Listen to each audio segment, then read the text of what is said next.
বউ সেজে বসে আছি সেই সন্ধ্যা থেকে। এখন রাত প্রায় 2টা, কিন্তু যার জন্য এত আয়োজন তারই আসার নাম নেই। বাসর রাতে সব মেয়েরে হাজারো স্বপ্ন নিয়ে ঢুকে, কিন্তু আমার ব্যাপারটি ভিন্ন। আমি স্বপ্ন নয়, একরাশ ভয় নিয়ে বসে আছি। মনে একটাই প্রশ্ন ঘুরে বেড়াচ্ছে, শুভ্র ভাইয়া আমায় মেনে নিবে তো, নাকি সারা জীবন মরে মরে বাঁচতে হবে আমাকে? আমি রোদেলা, সবাই আদর করে রোদ বলেই ডাকে। আবরার আহমেদ শুভ্র আমার স্বামী। কয়েক ঘন্টা আগেও যাকে ভাইয়া বলে ডেকেছি, মুহূর্তেই যেন সব উলটপালট হয়ে গেল। কাল এইচএসসি পরীক্ষা শেষ হলো, আর আজই বিয়ের পিড়িতে বসতে হলো। 2 বোনকে একসাথে বিদায় করলেন বাবা মা। কি এমন দোষ করেছিলাম? পরিবারের ছোট মেয়ে আমি, তাই আমার ভাগে আদরটাও বেশি ছিল, সাথে ছিল সীমাহীন স্বপ্ন।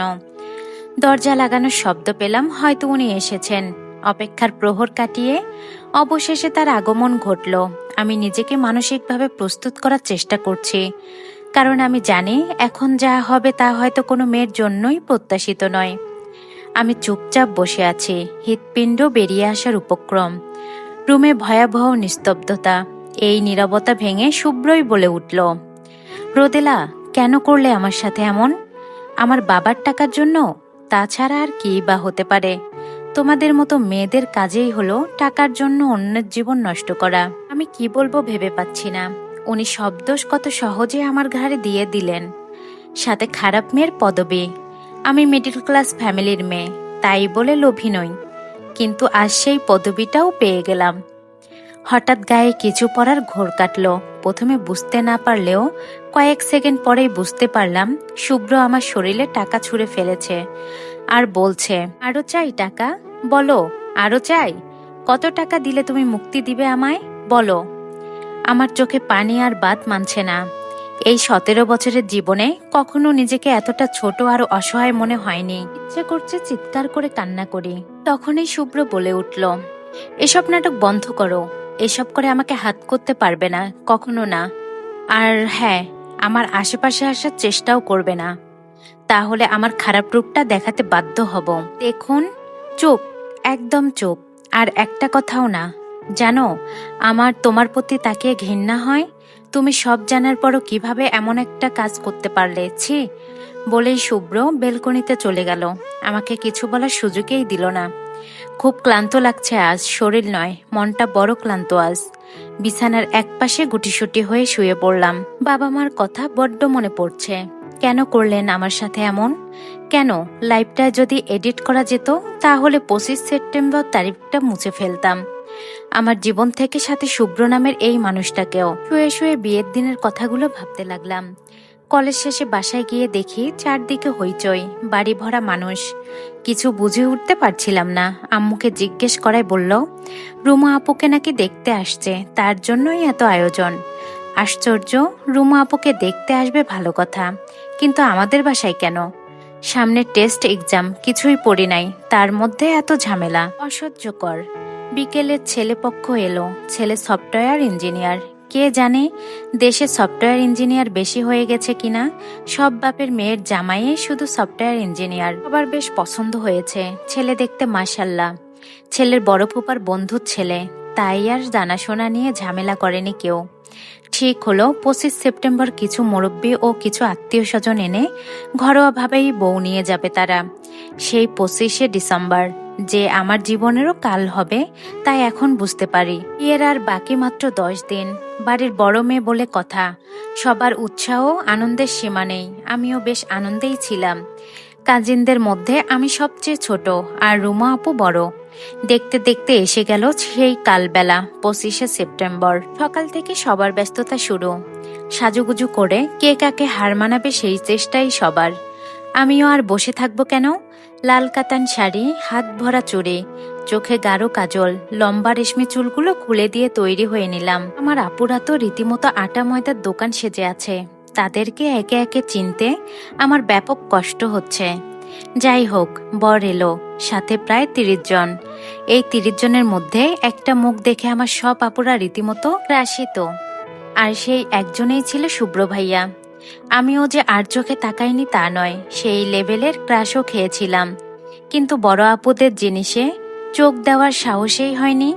তাই প্রথম থেকেই ভাইয়া বলে মেনে নিয়েছিলাম। মজার বিষয় হলো আজ আমি তারই বউ। বরপক্ষে খাওয়া শেষ হলে মার সাথে দাঁড়িয়ে কথা বলছিলাম। হঠাৎ কেউ একজন বলে উঠল, অরি। মা মনে হয় চমকে উঠল, পিছনে তাকিয়েই স্তব্ধ হয়ে গেল। তার চোখ যে ছলছল করছিল তা বেশ বুঝতে পারছিলাম, কিন্তু কেন তা কিছুতেই বুঝে উঠতে পারছিলাম না। তাই একবার মা তো আর একবার বয়স্ক লোকটির দিকে তাকাচ্ছিলাম। লোকটির চোখও ছলছল করছিল। আমি আরও অবাক হলাম যখন দেখলাম মা লোকটিকে জড়িয়ে ধরে হাউমাউ করে কাঁদতে শুরু করলেন। আমিও স্তব্ধ হয়ে দাঁড়িয়ে আছি। মাকে কখনো এভাবে কাঁদতে দেখিনি। আর সবচেয়ে বড় কথা, লোকটি কে? এর আগে তো কখনো দেখিনি। আমি আর ভাবতে পারছিলাম না। ছোট মাথায় হাজার প্রশ্নের স্তূপ নিয়ে অবাক বিস্ময়ে তাকিয়ে রইলাম। কান্না জড়িত কণ্ঠে বলছিলেন, মা তুমি কেন এমন করলে? বলো কেন? এতটা ভালো হওয়ার কি দরকার ছিল? তোমাকে কত খুঁজেছি আমি, জানো? জানি তো। না, জানো না, তুমি কিচ্ছু জানো না। কোথায় ছিলে তুমি বলো? উত্তর দাও। 28টা বছর কম সময় নয় তো। এত বছর পর ফিরেই বা এলে কেন? কেন? আমি আজ সব হিসেব নিব তোমার থেকে। আচ্ছা নিও, আগে শান্ত হও। সবাই দেখছে তো, লক্ষ্মী মেয়েরা এমন করে না। বাচ্চায় রয়ে গেলে ওরি। লোকটির কথা শুনে আমার চোখ বেরিয়ে আসার উপক্রম। বলে কি? আমার ভাইয়ার বয়স 27, আপুর বয়স 20, আর আমার বয়স 17। এত বড় বড় ছেলে মেয়ের মাকে বাচ্চা বলে কেমনে? আজীব, কমন সেন্স টোটালি জিরো। আচ্ছা, এই লোকটা আমুর প্রাক্তন প্রেমিক নয় তো? এ মা, ছি ছি, নিজের মাকে নিয়ে এসব কি ভাবছে? তাছাড়া আমার জানা মতে বাবা মার লাভ ম্যারেজেই ছিল, তাহলে ওনার সাথে প্রেমেই বা করবে কখন? উফ, আমার মাথা খারাপ হয়ে যাচ্ছে। আর লোকটি যেভাবে অরি অরি করছেন, আর কি বা ভাবা যেতে পারে? আমি শুধু নানু ভাইকেই অরি নামে ডাকতে শুনেছি। তারপর উনি প্রশ্নগুলো নিয়ে যখন খিচুড়ি পাকাচ্ছিলাম, তখন এই বাবা সামনে এসে দাঁড়ালেন। আমার হাত রীতিমতো ঠান্ডা হয়ে আসছিল। এটা যদি মার প্রাক্তন হয়, তাহলে বাবা তো লঙ্কা কাণ্ড শুরু করে দিবেন। ভয়ে তো আমার গলা শুকিয়ে কাঠ। মা সেদিকে খেয়াল নেই, কিন্তু লোকটি খেয়াল করলো।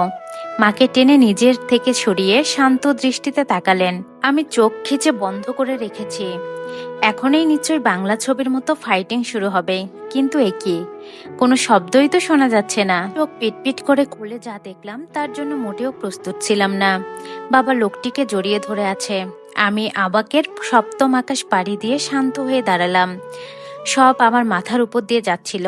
নিজের বউয়ের প্রাক্তনকে বুকে জড়িয়ে নিবে এমন পুরুষ মানুষও দুনিয়ায় আছে, জানতাম না। আমার বাবার নাম অবশ্যই ইতিহাসের পাতায় ছাপা উচিত। হঠাৎ বাবার কথায় ভাবনা ছেদ ঘটল।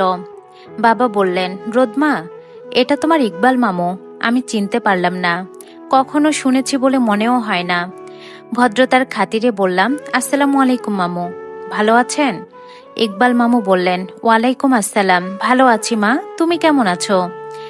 জি ভালো। মা বললেন, তুমি বিয়ে করনি? মানে পরিবার? মামু বললেন, আরে তোমার ভাবিও এসেছে, সাথে 2 ছেলেও। দাঁড়াও, পরিচয় করিয়ে দেই। কিছুক্ষণ পরেই একজন মধ্যবয়স্ক মহিলা আর 2 জন ছেলে আমাদের দিকে এগিয়ে এলেন। তার মধ্যে একজন ছিলেন শুভ্র ভাইয়া। আমার বুঝতে বাকি রইল না উনি মামুর ছেলে। মামু পরিচয় করিয়ে দিলেন। শুভ্র তার 2 ছেলে।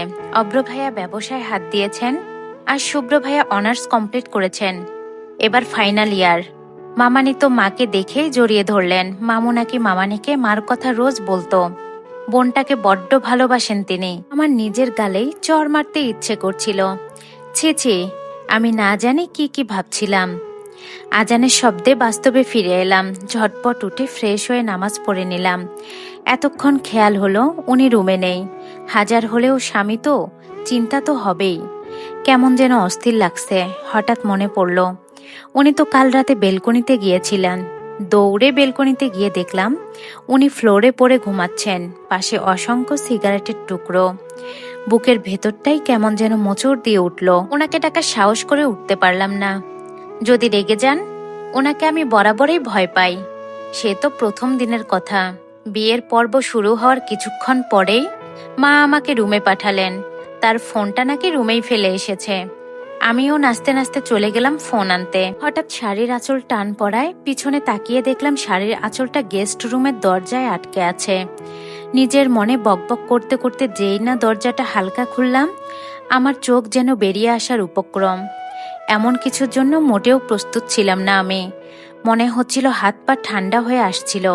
কিছু না ভেবেই চোখ বন্ধ করে এলাম এক চিৎকার, সাথে সাথেই ভারী গলায় ধমক দিয়ে উঠল কেউ, এই মেয়ে, চেঁচাচ্ছ কেন? একদম চুপ। আমি ভয় পেয়ে মুখ হাত চেপে চুপ হয়ে গেলাম।